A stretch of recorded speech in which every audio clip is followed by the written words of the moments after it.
I'm okay with the events that are unfolding currently. Okay, we've just had the World Cup 2022 finish. The World Cup football competition. I've got to say, before we go on, I'm not a huge football fan. I think it's, the players are paid too much and football fans are generally psychopaths. But the World Cup 2022 has been held in Qatar for the first time ever. Now, Qatar is a tiny, tiny, tiny little Middle Eastern country, and they're a very rich country, oil rich. But there's been a lot of controversy over this World Cup, namely the fact that Qatar's got issues with its human rights. Its human rights policies. It's allegedly, had lots of migrant workers die and not be paid and stuff like that. Pay no attention to that man behind the curtain. And that's all been covered in massive depth. I found this the other day. I thought it was pretty interesting. World Cup 2022 fake fans in Qatar confronted in eye-opening footage. You couldn't make it up. So basically, I think what the issue has been here is that not enough people. I mean, the world's on its arse. There's a huge cost of living crisis, and traveling halfway around the world to watch some overpaid princesses play football is, it's a bit too much of a stretch for some people now. But yeah, so the numbers weren't as great as they anticipated. I mean, Qatar spent like hundreds of billions of dollars on this, and it's been a complete and utter failure. But I mean, the Qatari authorities have been lying about the amount of people that have been in the grounds, but this just takes the biscuit. Fake fans in Qatar confronted in eye-opening footage. Qatar World Cup surrounded by controversy. Sadly, while the on-field action has, for the most part, been thoroughly engrossing, the tournament simply can't afford to escape making headlines for all the off-field issues that have surrounded it. One of the biggest talking points of them all has been the local fans and whether or not they're genuine supporters of the game. Qatar has already been accused of embellishing the statistics regarding attendances in the stadiums, while viral footage of groups of fake fans have been spreading like wildfire on social media. I'll get into this a little bit more in a second. TikTok comedian appears... Oh, fucking TikTok. Don't even get me started on TikTok. TikTok comedian. Now, is that the same as a Instagram model or a Call of Duty soldier? A TikTok comedian appears to expose fake fans in Qatar. Now, fresh footage of Australian TikTok comedian Joe Bernard Kerr's confronting these fans has kicked up a real stink, with the people in question appearing to know very little about the teams they support. The footage even appears to confirm that the men have been paid to be there and create atmosphere, although this could be disputed as a miscommunication. No, you need to fuck off. I mean, I've seen a couple of videos on YouTube where you've got these huge groups of guys, like, 100 dudes, all parading around in like Portugal, like football strips and England football tops and stuff. And, these guys are all of, Middle Eastern appearance, and,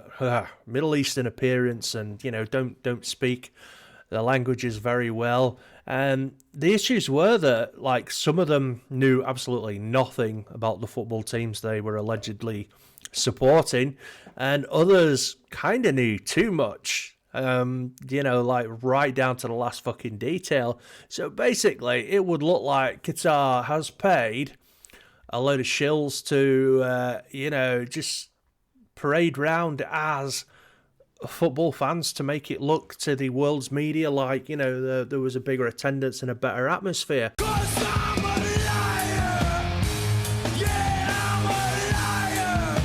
I mean, the atmosphere, I've spoken to a couple of people that went there and they said the atmosphere sucked balls.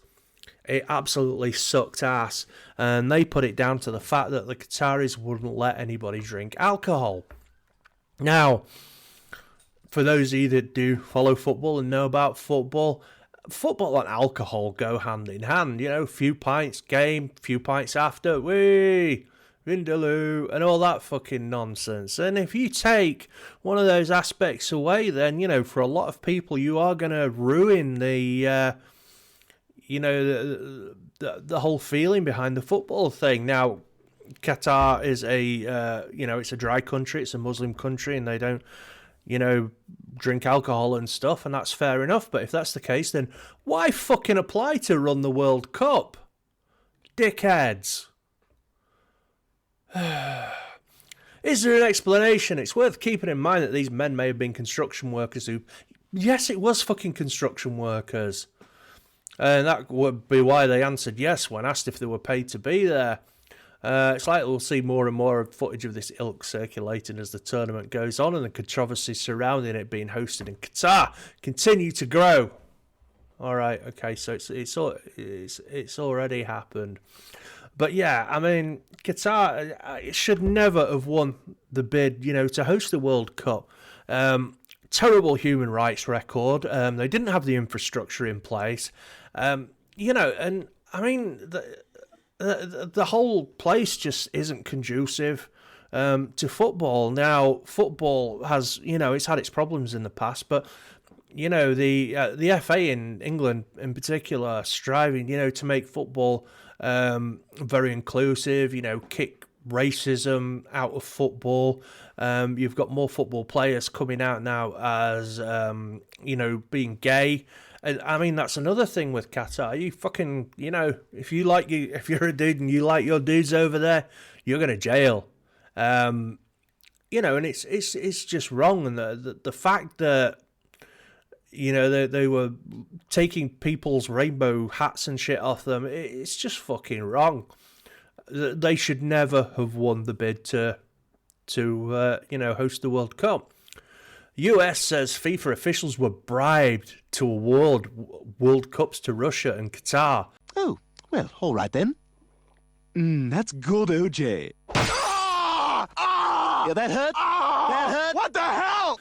For nearly a decade, Russia and Qatar have been suspected of buying votes to win hosting rights for the 2018-2022 World Cups. On Monday, for the first time, Department of Justice put things in black and white. Ooh, no shit, fucking Sherlock. After years of investigations and indictments, the United States Department of Justice on Monday said for the first time that representatives working for Russia and Qatar had bribed FIFA officials to secure hosting rights for the World Cup in men's soccer. I mean, the whole game's so fucking crooked anyway. Prosecutors made accusations that an indictment charging 3 media executives and sports marketing companies with a number of crimes, including wire fraud, money laundering, in connection with bribes to secure television and marketing rights for international soccer tournaments. It's football, dickhead. The accusations were the latest in a year-long corruption case that had already produced convictions of numerous soccer officials, football, and executives, as well as depositions from former leaders of FIFA, the World Football governing body. Never before, though, have prosecutors so clearly described the scheme that helped deliver the votes that gave Russia and Qatar hosting rights for one of the world's biggest sporting events. I mean, what another thing to take into, Qatar doesn't really have... Argentina won the World Cup, right? And Argentina... deservedly so. From the little bits that I was aware of, Argentina played brilliantly. You look at Argentina; they've got such a long, illustrious, football background. Some of the first players I ever became aware of were Argentinians, like Ozzy Ardiles when he played for Spurs back in the 80s, and Maradona and these guys.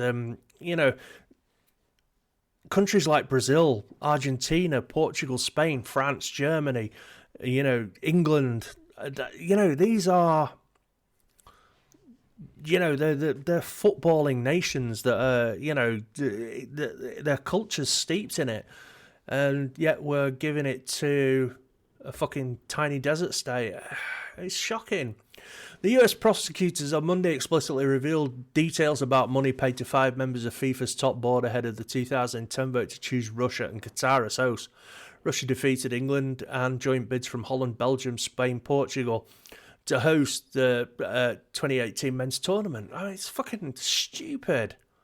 Fuck you, Russia. Nobody likes Russia at the minute anyway. Dicks. Qatar, a tiny desert state that spent billions of dollars to prepare for the 2022 World Cup, defeated the United States in a runoff by a group of voters that had already been trimmed because 2 members had been secretly filmed agreeing to sell their votes. I go to a banquet in honor of those Somali pirates if they serve bacon wrapped shrimp.